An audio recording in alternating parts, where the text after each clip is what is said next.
Okay guys, here's what we're stringing up today. We got two guitars. The cases look identical other than the fact that this one has the Univox badge on there. Let's open these things up. We got two of them to restring.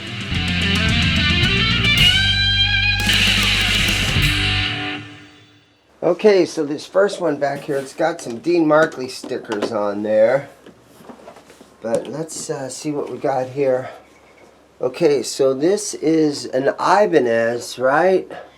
Lawsuit era stuff. This looks like a Les Paul Special. And then this next one, this is that Univox. And this more looks like a Les Paul flat top, two-piece body. Both guitars made in Japan. Let's go ahead and we will start with this Univox right here. Let's put some strings on it. Let's freshen this thing up.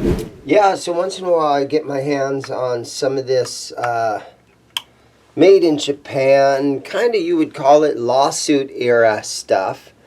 1970s.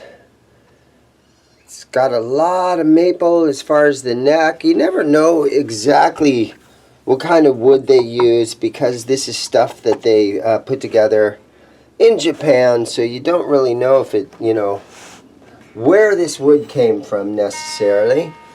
But it's kind of a cool looking Les Paul, and some of these are starting to bring, I almost hate to say it, but some of them are bringing upwards of about $1,000 nowadays.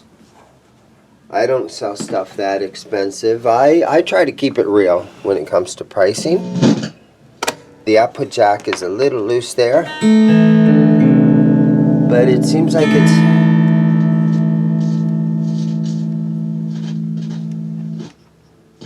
So you got volume, volume, tone, tone. They're marked. The knobs look nice. You got a V and you got a T.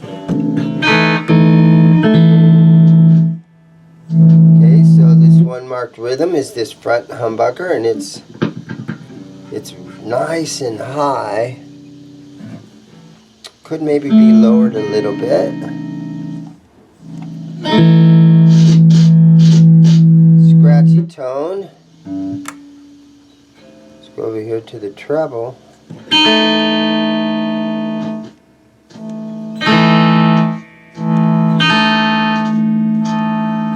Yeah, so it's functioning. I just need to get some electronic spray cleaner in there and spray that out. And we'll need to tighten up this output jack. Alright, so let's pull the strings off of this thing. Might be a little noise. I got my back door opened back here. And there's going to be sunlight coming in and stuff, but hopefully a truck won't drive by again. But it's such a nice, beautiful Arizona spring day that I have to have this door open.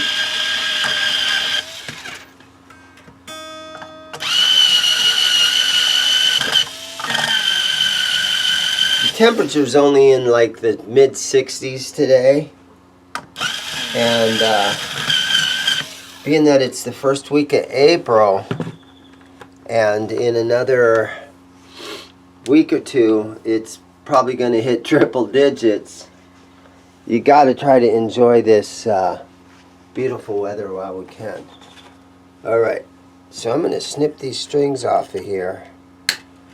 These strings are old. This guitar is from the 70s, but these strings look like they're from the 60s. And so let's snip these babies off of there. And let's see if this piece will come out of here. That's one thing about gold hardware, is it's usually it fades, it corrodes, it does all that stuff really quickly compared to chrome. Yeah, this stop bar doesn't really want to come off here. I'm just going to loosen it a little bit and see if That'll help.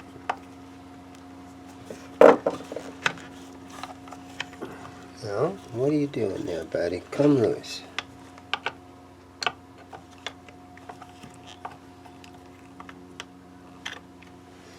Yeah, again, and so when you think about gold, that's usually what happens. Made in Japan, right at the back. It's looking pretty good where it's not. A lot of these, they'll pull forward and they'll get all bent because of the string pulling this direction. They end up getting all bent and everything. All that gold's just flaking off.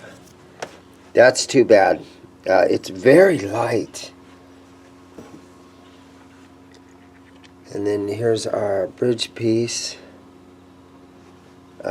LP bridge made in Japan.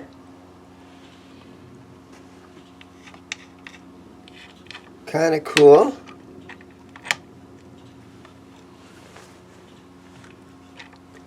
I think one thing that I will do is I'm going to go ahead and take these pieces out.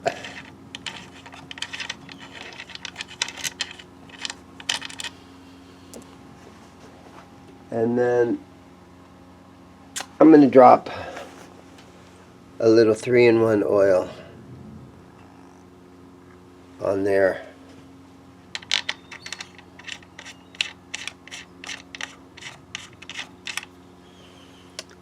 Just so any adjustability that might need, they seem pretty stiff, and so we might need to do some adjusting to that. So I don't think it's going to hurt anything. And now the frets. So if we get in here nice and tight, I want you guys to just look at the condition of the frets. They're corroded. They're very tiny. Does have a nice binding. I don't feel any fret sprout. It's got these little square block inlays, perloid stuff. Alright, let's shine these frets up. Okay, so I got my fretboard guard and I got a little bit of 11 or 1200 grit sandpaper that I have folded over.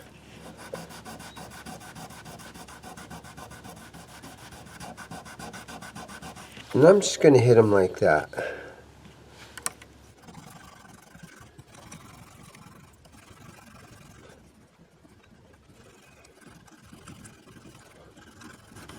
So you can kind of see how it takes the dirt and kind of cleans it up. And it's hardly anything. You can't really feel any grit to it. But I can go through and real quick and very inexpensively clean these frets.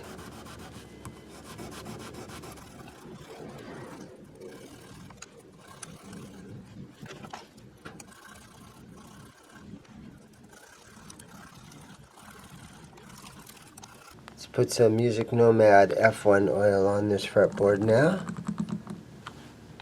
And wipe it on there and let it soak in. And this will clean it and shine it up and make it look really nice. Just going to fold over a paper towel a couple times.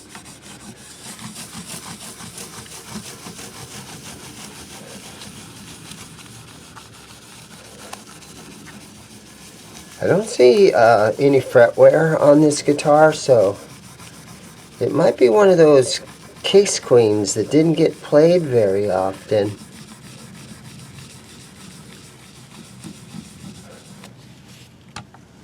Maybe somebody's collection. Part of these are very highly collectible.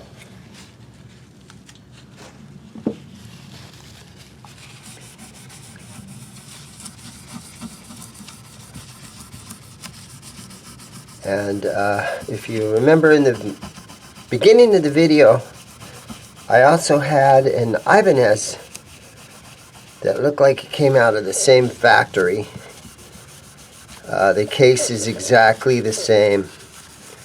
And the lawsuit era Ibanez, I think that will be on part 2. We're actually going to do a part 1 and part 2 on this video. So the Ibanez will be part 2. Make sure you stick around for that one. Yep, so just cleaning it.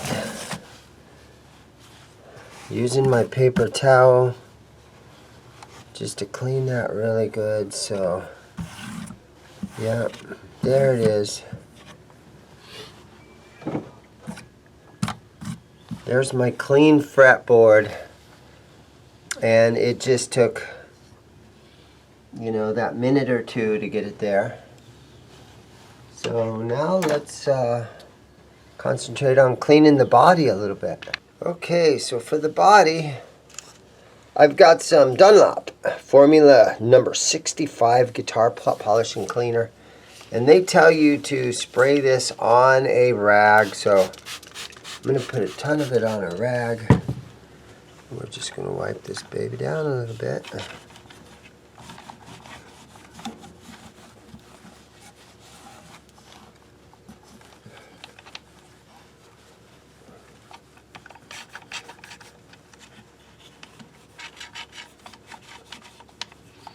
It's got a nice little lemony scent going on with it.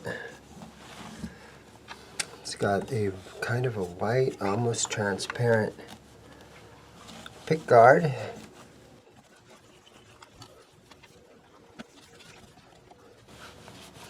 Got the neck plate here. But we're also, we need to spray this out. So let me grab my screwdriver. We'll pull this back cover off. And you can see we've got 500K potentiometers in there. And you can see a little bit of the buffing compound still in there. It looks all original. I don't see where anybody's gone in there and done any modifications or anything like that. My can is almost empty.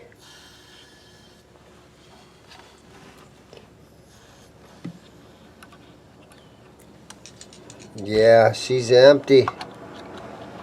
But I got a little bit in there. Okay. This is what I use to clean the electronics out. This is what I use this stuff. It's empty. Time to go get a new one. But hopefully I got enough of it in there to clean that out and get some of that scratchiness off of there.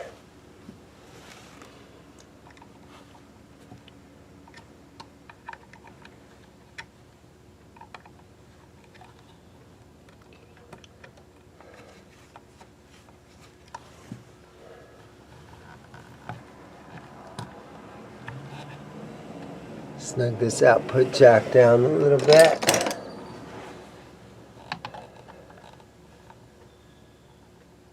we go.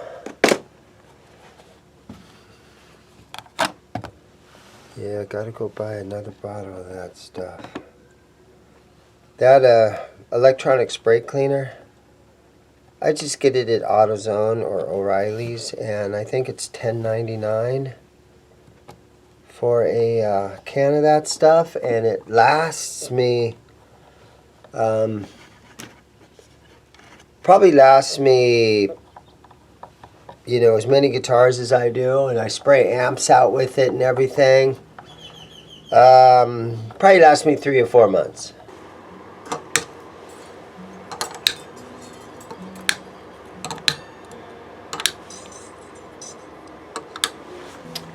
Okay, so I'm tuning it up.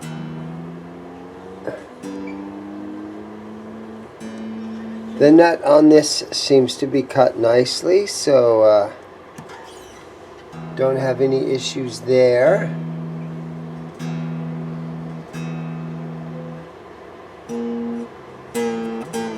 These tuners are old and kind of crappy. One nice upgrade would be to change out these tuners.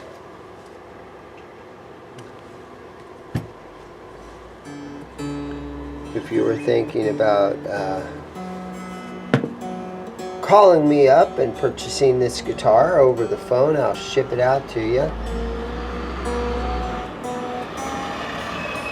Alright, so let's stretch these strings out a little. I just put one hand down here just to protect the nut. Just tug on them a little bit. Don't get crazy because they will break.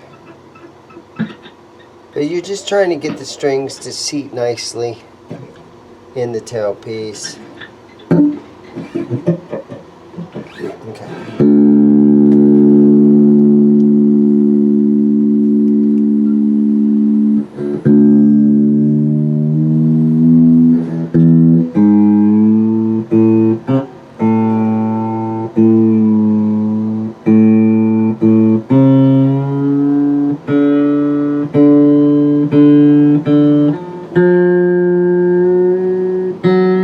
Yeah, some of these tuners are a little stiff.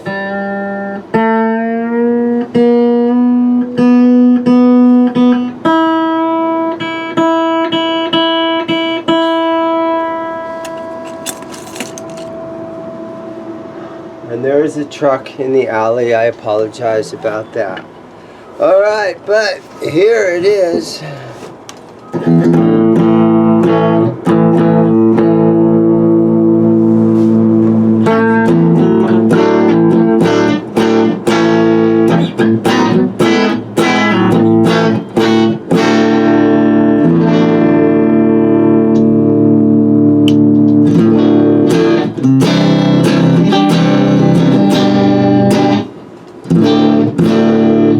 It's got a very narrow neck.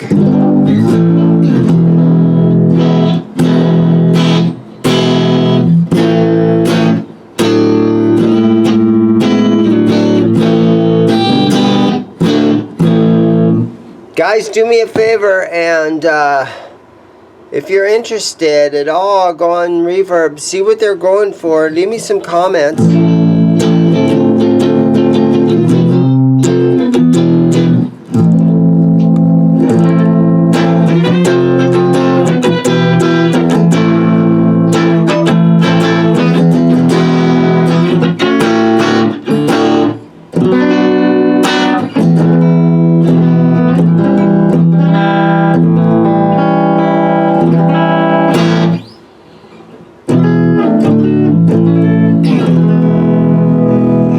There it is, guys. So it's all shined up. It's got new strings on it.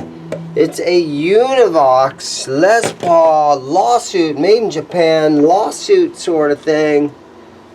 Let's go ahead and move on to the next video. I'm going to restring that Ibanez lawsuit guitar. So join me over there in the next video. And thanks for watching, guys. Everybody have a great day.